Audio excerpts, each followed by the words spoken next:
नमस्कार, आप सभी का स्वागत है अनंता क्लासेस के ऑनलाइन प्लेटफॉर्म पर। मैं दिलीप गिरासिया। आज हम बात करने वाले हैं एक ऐसे देश की जो दुनिया का सबसे ज़्यादा तेल रखने के बाद भी गुलाम बन गया है। हम बात करने वाले हैं वेनेजुएला की, जो दुनिया का लगभग 20% तेल का भंडार रखने के बाद भी उसके लोग, उसकी सेना बिल्कुल निकम्मों की तरह अपने राष्ट्रपति को किसी और देश के द्वारा अगवा कर लिए जाने के बाद भी कुछ भी काम नहीं करती है या चुपचाप बैठी रहती है। तो चलिएगा हम समझते हैं वेनेजुएला को। तो आप देखिएगा कि वेनेजुएला की स्थिति क्या है विश्व के संदर्भ में या भारत के संदर्भ में। तो आपको ये विश्व का मैप दिखाई दे रहा है। इस विश्व के मानचित्र में आप ध्यान से अगर देखेंगे तो आपको कुछ बातें नजर आएगी। ध्यान से देखिएगा कि अगर हम बात करते सबसे पहले तो यहाँ पर विश्व के मानचित्र पर यहाँ पर भारत है। इस जगह पर मैं पॉइंट आउट कर रहा हूँ, आपको दिखाई दे रहा होगा। यह हमारे पास में हमारा प्यारा सा भारत देश है। और इसके संदर्भ में हम लोग बात करें तो भारत के, क्योंकि इधर ईस्ट दिशा हम लोग काउंट करते हैं, इधर उत्तर दिशा हम लोग गिनते हैं, इधर पूर्व दिशा गिनते हैं, तो भारत के पश्चिम में मतलब बहुत दूर है ना एक राष्ट्र है वेनेजुएला, है ना। अगर हम महाद्वीप की बात करें तो जैसे भारत जो है वो एशिया महाद्वीप में है, ऊपर की ओर यूरोप महाद्वीप है, इस प्रकार से इस साइड में यूरोप का महाद्वीप है। अगर हम जाएंगे तो ये अफ्रीका महाद्वीप है, ये उत्तरी अमेरिका है और ये दक्षिणी अमेरिका है। तो हम लोग मानचित्र पर बात करें वेनेजुएला की स्थिति क्या है, तो ये दक्षिणी अमेरिका, ये वाला पूरा जो आपके पास में महाद्वीप जो है दिखाई देगा, ये पूरा के पूरा आपका दक्षिणी अमेरिका है और दक्षिणी अमेरिका के उत्तर दिशा में स्थित है। कौन? वेनेजुएला। ठीक है।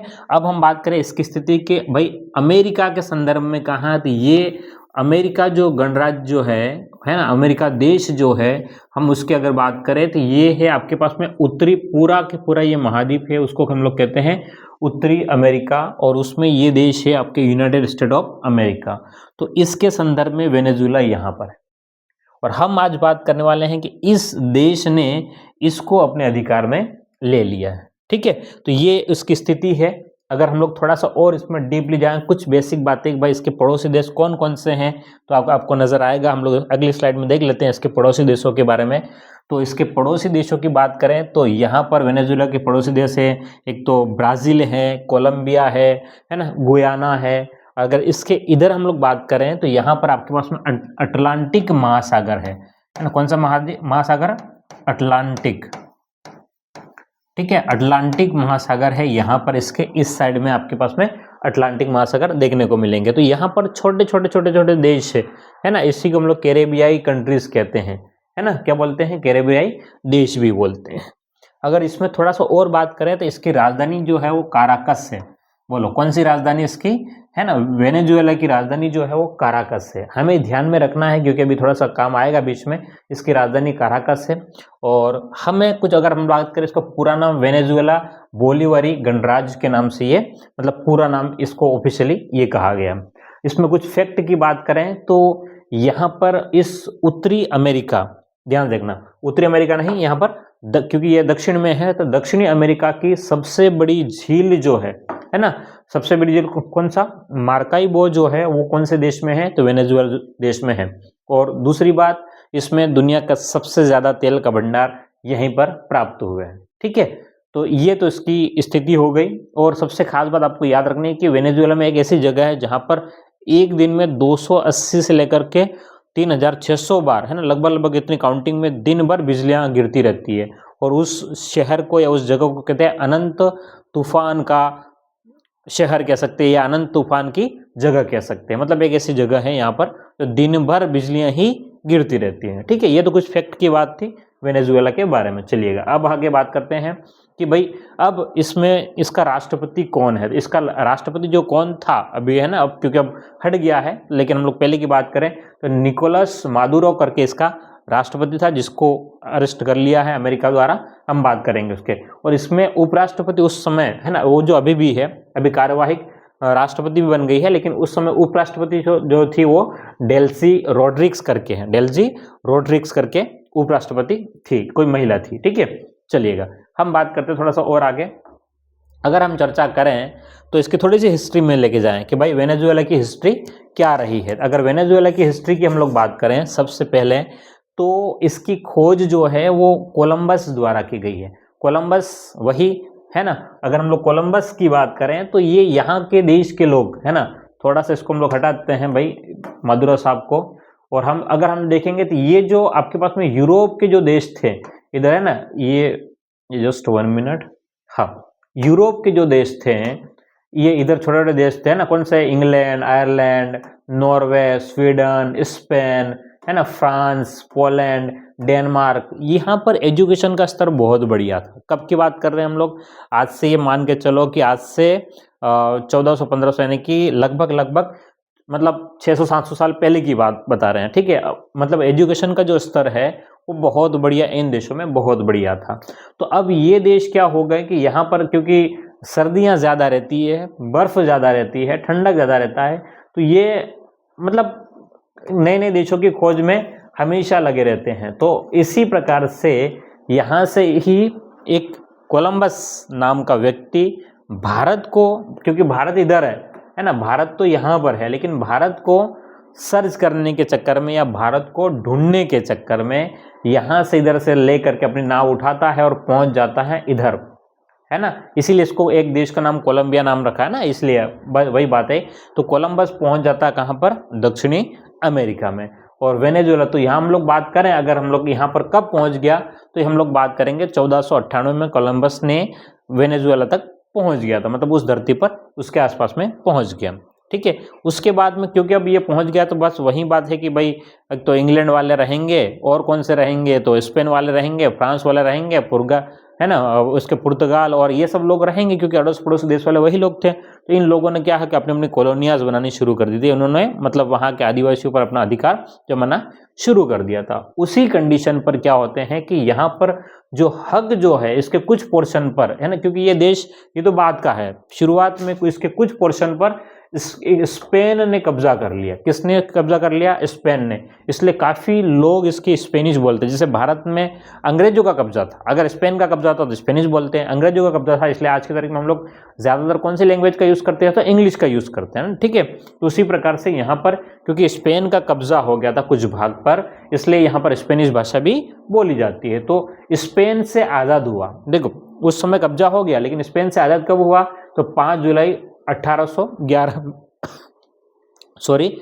1811 में स्पेन से आज़ाद हो गया, ठीक है। साथ ही साथ में ये कोलंबिया का भी गुलाम था, ये कोलंबिया देश ये रहा है ना, इधर ये कोलंबिया है, तो कोलंबिया का भी गुलाम था वो। 1830 में कुछ पोर्शन इसका 1830 में आज़ाद हुआ। तो इन दोनों पोर्शनों को मिलाकर के 1845 में, मतलब देखो हम लोग कब स्वतंत्र हुए हैं, तो हम लोग 1947 में स्वतंत्र हुए, है ना। भारत देश कब स्वतंत्र हुआ, तो 1947 में।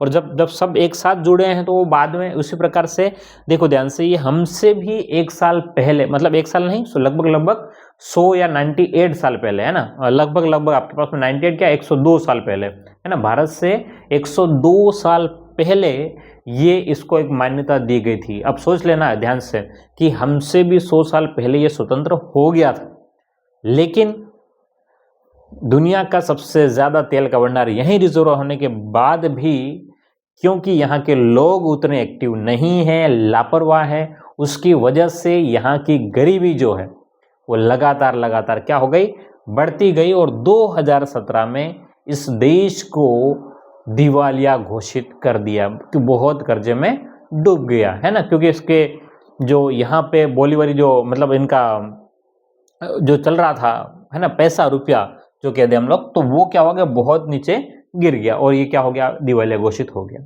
अब तो इसमें डोनाल्ड ट्रंप और इनका क्या रोल था, अब इनका रोल शुरू होता है, ठीक है।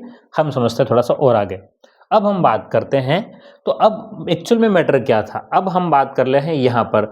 तो क्योंकि इसमें सबसे ज़्यादा तेल के भंडार है, एक बात है, केवल तेल के भंडार नहीं है, कुछ और मैटर भी है, हम बात करेंगे उसके बारे में, ठीक है। अब हुआ क्या एक्चुअल में, अब मैटर क्या हुआ अभी उसकी बात करते हैं, और ऐसा क्यों हुआ उसकी बात की चर्चा करेंगे।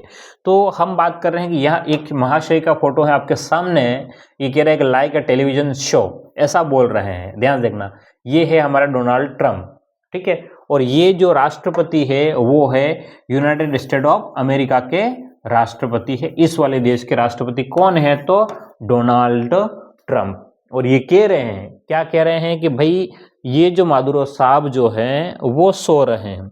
कहाँ सो रहे हैं? अपने घर में। मादुरो साहब अपने यहाँ पर वेनेजुएला ना, ये रहा इनका घर, यहीं रुक जाइए आप, ठीक है। हाँ, यहाँ पर वेनेजुएला की बात करें तो ये वेनेजुएला है, तो यहाँ पर ये अपने घर में सो रहे थे और इन्होंने बोला अपनी सेना को, किसने? डोनाल्ड ट्रंप साहब ने, कि जाओ और इसके राष्ट्रपति को उठाओ और लेकर के अमेरिका पहुंचा दो। ऐसा किसने बोल दिया? डोनाल्ड ट्रंप ने बोल दिया। और अमेरिका की सेना गई, डेल्टा फोर्स गई, इसको उठाया और अमेरिका के न्यूयॉर्क शहर में अभी ला करके रख दिया। तो अब सवाल आता है कि क्या रातों रात किसी भी देश के राष्ट्रपति को उठाया जा सकता है? सवाल तो बनता है ना कि क्या रातों रात किसी भी देश के राष्ट्रपति को ऐसे ही उठा लेंगे? क्या कल को उठ करके क्या भारत जो है वो पाकिस्तान के राष्ट्रपति को उठा सकता है? क्या बांग्लादेश के राष्ट्रपति को उठा सकता है? क्या श्रीलंका के राष्ट्रपति को उठा सकता है? ये सवाल तो बनता है ना। क्या ऐसे ही किया जा सकता है कि नहीं किया जा सकता है? तो ये एक बड़ा सवाल है, ठीक है। तो अब इस सवाल का जवाब मिलेगा हमें थोड़ा सा और आगे जाने पर, क्योंकि ऐसे किसी भी देश के राष्ट्रपति को सडनली नहीं, उसके लिए पहले से कोई ना कोई प्लानिंग होती है। पहले से क्या होता है? कोई ना कोई प्लानिंग होती है। तो चलिए हम लोग बात करें और आगे, तो हम बात करते हैं यहाँ पर क्या करते हैं। यहाँ पर गेम शुरू होता है। क्या गेम शुरू होता है कि ये एक केंटेकी नाम की एक जगह है, ध्यान सुनना, केंटेकी नाम की एक जगह है, केंटेकी नाम की एक जगह है, कहाँ पर? वेनेजुएला में। वहाँ पर एक डुप्लीकेट घर बनाया जाता है मादुरो के घर के जैसा। ये मादुरो साहब जो है इनका घर जैसा था वैसा के वैसा घर जो है वो केंटेकी नाम की जगह पर बनाया जाता है। और वैसे ही जैसे मिशन इम्पॉसिबल मूवी है और उसमें पूरा के पूरा ऐसा पूरा एक घर बनाकर घर में प्रैक्टिस करते हैं। या फिर अगर आपने बॉलीवुड की आंखें मूवी देखी होगी अमिताभ बच्चन साहब की, जिसमें 3 अंधे बैंक की चोरी करते हैं, तो पूरा पूरा बैंक का उस लोकेशन को बनाते हैं और किस जगह पर क्या बना हुआ ऐसा बना करके चोरी करते हैं। तो वैसे ही प्रकार से केंटेकी में एक पूरा का पूरा मादुरो साहब का डुप्लीकेट घर बनाया। उसके बाद में इन्होंने क्या किया कि अगस्त 2025 में, ध्यान समझिएगा इसको, है ना, कब? अगस्त, ये हम लोग अभी 2026 की बात कर रहे हैं और यहाँ से 6-7 महीने पहले की बात बता रहे हैं हम लोग। क्या बता रहे हैं कि अगस्त 2025 में क्या करते हैं कि यहाँ पर अमेरिका की CIA जो है, किसकी? अमेरिका की CIA जो है, मतलब वहाँ पर एजेंसी जो है, वो प्लान करके अगस्त 2026 में वहाँ पर, कहाँ पर? वेनेजुएला के में जा करके रहना शुरू कर देती है। और इस राष्ट्रपति पर जो आराम से मस्ती से सोए हुए हैं ना, इस राष्ट्रपति पर बिल्कुल पूरी नज़र करते हैं कि ये कब उठते हैं, क्या खाते हैं, कौन सा इसका पालतू जानवर है, कौन से इसके घर में पौधे हैं, हर एक इसकी प्रतिक्रिया पर, एक्टिविटी, हर एक मूवमेंट को ये कैप्चर करते हैं, नोट डाउन करते हैं कि भाई ये सब चीज़ें इसके घर में चल रही है। और यहाँ की जानकारी, वेनेजुएला की जानकारी जो है वो फिर कौन से कहाँ पहुँचा जाती है, वो सारी की सारी जानकारी जो है वो यूनाइटेड स्टेट में पहुँचा दी जाती है। अच्छा, उससे क्या हुआ? उसके बाद में डोनाल्ड ट्रंप ने इसको बोल दिया था, है ना, इसको वार्निंग दे दी कि नवंबर 2025 में कि भाई आपको ड्रग्स तस्करी के आपके ऊपर आरोप लग रहे हैं, आप सरेंडर कर दो। कब बोला गया था ये? तो नवंबर 2025 में इनको बोला गया कि भाई आप सरेंडर कर दो, कि तो इसने सरेंडर नहीं किया। अब इसने सरेंडर नहीं किया तो यहाँ पर डेल्टा फोर्स जो थी वो वेनेजुएला में पहुँच चुकी थी। अब इन्होंने क्या किया कि इन्होंने फिर वेनेजुएला की आर्मी के कुछ लोगों को खरीदना शुरू कर दिया, इसके आसपास के जो पत्रकार थे उनको भी खरीदना शुरू किया, और इवन यहाँ की जो पूरा इंटरनेट के ऊपर भी इनका कब्जा था। क्यों कब्जा था हम लोग बात करेंगे, ध्यान समझिएगा, क्यों ऐसा हम लोग क्यों कह रहे हैं। और इन्होंने दिसंबर में इन्होंने प्लान किया था कि 25 दिसंबर को आक्रमण करेंगे, लेकिन वो क्या मौसम खराब था उसकी वजह से ये कर नहीं पाए, और फिर वो जनवरी में किया। क्यों 25 दिसंबर को ही क्यों? क्योंकि 25 दिसंबर के बाद में क्या होती है, क्रिसमस की छुट्टी आ जाती है और सैनिक जो होते हैं वो अपने अपने घर को चले जाते हैं, तो वहाँ पर वो सबसे बढ़िया जगह थी। लेकिन ऐसा मौसम की वजह से ऐसा हो नहीं पाया। अगर ऐसा नहीं हो पाया तो फिर क्या हुआ कि इन्होंने एक काम किया, क्या किया कि पूरी की पूरी राजधानी की बिजली सप्लाई जो है वो काट दी। कितना जबरदस्त काम किया इन्होंने। क्या किया कि पूरी की पूरी काराकस जो राजधानी थी उसकी बिजली सप्लाई को, ध्यान देखना कि साइबर अटैक के द्वारा, किसके द्वारा, अब ध्यान सुनना, किसके द्वारा, साइबर अटैक के द्वारा। कैसे नहीं कि वायर जाकर के काट दिए, साइबर अटैक के द्वारा पूरा इसका एक सिस्टम होता है, स्काडा सिस्टम वगैरह ना, जैसे हमारे नहीं घरों में ऑटोमेटिक लाइट शुरू होती है ऑफ होती है, वैसे ही तो पूरे सिस्टम को, पूरे राजधानी के पूरी बिजली सिस्टम को इन्होंने उड़ा दिया 2 जनवरी की रात को। अब पूरा का पूरा उड़ा दिया तो पूरी लाइट चली गई। अब लाइट चली जाने से क्या हो गया कि इनके पास में आक्रमण करने के लिए एक मौका मिल गया। तो इन्होंने 20 अलग अलग जगहों पर, है ना, अपने 20 अलग अलग जगहों के स्टेशन से लगभग 150 प्लेन, 150 प्लेनों के द्वारा सीधा आक्रमण कर दिया। कहां पर, तो इस राष्ट्रपति के घर पे सीधा आक्रमण कर दिया कि भाई चलो ठीक है, यहां पर आक्रमण करते हैं, सब जगह से पनडुब्बियां और मतलब एयर स्ट्राइक और सब चीजें एक साथ कर दी। और कुछ लोगों ने, देखो बेईमान सब जगह नहीं होते हैं, कुछ लोग ईमानदार होते हैं, तो कुछ 1-2 एयरप्लेन ने विरोध भी किया और कुछ शूट आउट भी हुआ, लेकिन एक आध बेचारा क्या ही कर लेगा, जब पूरी आर्मी ही बिक चुकी हो तो क्या कर लेगा, ठीक है।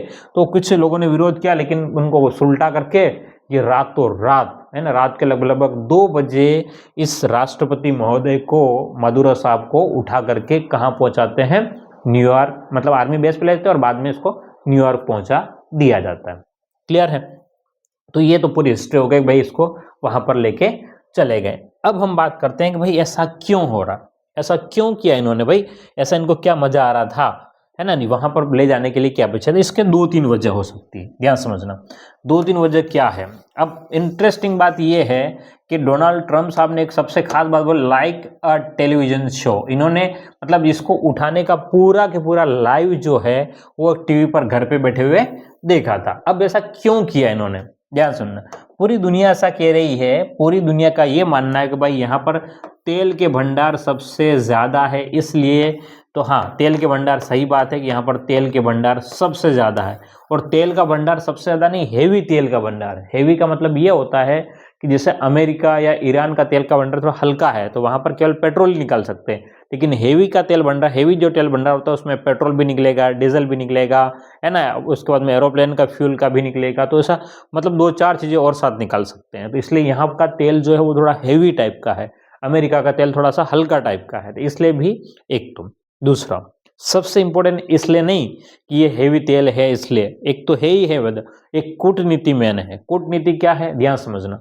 ये हम लोग आगे वर्ल्ड वार की हम लोग जब चर्चा करेंगे, क्योंकि हम लोग विश्व युद्ध 3 की ओर हम लोग चल रहे हैं, ऐसा माहौल बन रहा है, जब हम चर्चा करेंगे तब मैं आपको यहाँ पर इसके बारे में और चर्चा करूंगा कि भाई ऐसा क्यों किया जा रहा है, ध्यान सुनना, ठीक है। जैसे अगर आप नोटिस करेंगे, क्या करेंगे, तो ये जो है, क्योंकि यहाँ पर वेनेजुएला में ये रूस जो है, रूस के कुछ हथियार वगैरह यहाँ पर पड़े हुए हैं, या रूस इनको हथियारों की सप्लाई देता है।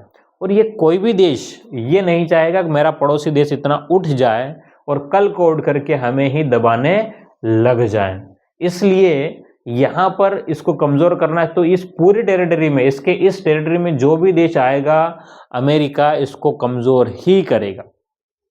बात समझ में आ रही है। क्यों, क्योंकि अगर कमजोर नहीं हुए तो ये कल को उठ करके इसके ऊपर आक्रमण करेंगे और उस समय अमेरिका कमजोर थोड़ा बहुत पड़ सकता है, या अपना थोड़ा बहुत तो नुकसान हो ही सकता है। इसलिए अब ये पूरी कोशिश करेगा कि यहाँ की जितनी भी जगह है उनको हड़पने की कोशिश करे। इवन इसने कनाडा को भी बोल दिया है कि भाई तुम भी हमारा एक राज्य बन जाओ। और अभी कुछ न्यूज और आगे, भाई इन्होंने डेनमार्क, ये ग्रीनलैंड जो है वो डेनमार्क के अंडर में है, तो इसको भी बोल दिया भाई ये भी हम लोग लेने वाले हैं। बात समझ में आ रही है। इसका मतलब है कि अमेरिका केवल ये ही आक्रमण नहीं किया इसी को लेने के लिए, अमेरिका कुछ और देशों को भी उठाने वाला है, ठीक है। अब जैसे कि अगर आप देखेंगे भारत के पड़ोसी देश, है ना, भारत के पड़ोस में अगर आप देखेंगे तो लगभग सभी देश बर्बाद है। यहाँ समझना, ये कूटनीति की पॉलिसी होती है। जैसे अगर आप पाकिस्तान को देखेंगे तो पाकिस्तान लगभग पूरा बर्बाद हो गया है। अगर आप श्रीलंका को देखेंगे तो कुछ समय पहले ये भी बर्बाद हो गया है। आज की तारीख में बांग्लादेश को देखेंगे तो बांग्लादेश भी बर्बाद हो गया है। नेपाल को 6 महीने पहले देखेंगे तो नेपाल भी क्या हो गया है, बर्बाद हो गया। तो अगर हम लोग नोटिस करेंगे तो भारत के अड़ोस पड़ोस में भी सब देश बर्बाद हो गए। ये हर एक देश की अपनी कूटनीति होती है ना, क्योंकि दूसरे देश जो होते हैं वो आक्रमण करते हैं। जैसे अगर आप चाइना के अड़ोस पड़ोस में देखोगे तो चाइना के पड़ोस पड़ोस वाले देशों को चाइना उस देर खत्म कर देगा, है ना, ये कूटनीति का हिस्सा होता है। तो इस प्रकार से तो यहाँ पर अब अमेरिका जो है अपने पड़ोसी देशों को मतलब कभी भी उनको इतना स्ट्रेंथ रूप से बढ़ने नहीं देगा, क्योंकि कहीं ना कहीं से इसके व्यापार पर भी असर पड़ता है और उसके मतलब सुरक्षा पर भी असर पड़ता है। ठीक है, तो इस कारण से केवल और केवल तेल के लिए ही नहीं, लेकिन इसकी कूटनीति की वजह से भी इसके ऊपर हक कर दिया। और डोनाल्ड ट्रंप ने खुद बोल दिया कि भाई अब से मैं कार्यवाहक राष्ट्रपति हूं, मैं इसका ध्यान देखना। यहाँ बिल्कुल एक प्रकार से तानाशाही चल रही है, लेकिन जबकि हकीकत में ये है कि डोनाल्ड ट्रंप को भी अमेरिका की कांग्रेस का मतलब होता है संसद, है ना, अमेरिका की संसद से परमिशन लेनी थी, लेकिन उसने बिना परमिशन लेकर के भी ऐसा काम कर दिया है। ठीक है, तो उसके खिलाफ जाकर के उसने ऐसा काम किया है। तो उम्मीद करता हूं कि ये आपको वेनेजुएला का जो कंसेप्ट है वो क्लियर हो चुका होगा। फिर मिलेंगे हम लोग अगले कंसेप्ट के साथ में कि भाई क्यों ग्रीनलैंड के ऊपर सब अधिकार करना चाह रहे हैं, एक मुद्दा है। फिर इसके बाद में एक और मुद्दा जो हमारे पास में नया निकल के आ रहा है कि ईरान का मुद्दा अब हमारे पास में नया निकल के आ रहा है कि ईरान में भी हालात बहुत खराब हो रहे हैं। ठीक है, तो अभी लगभग अभी और कुछ देश जैसे कि रूस है, चाइना है और दक्षिण कोरिया है ना, सॉरी दक्षिण उत्तरी कोरिया मिल करके एक वर्ल्ड ऑर्डर की ओर क्रिएट करने की कोशिश कर रहे हैं, जो भविष्य में विश्व युद्ध की ओर ले जाता हुआ दिख रहा है। तो हम लोग इसके ऊपर चर्चा करने वाले हैं आगे कुछ वीडियोस में। फिर मिलते हैं अगली क्लास में। Thank you.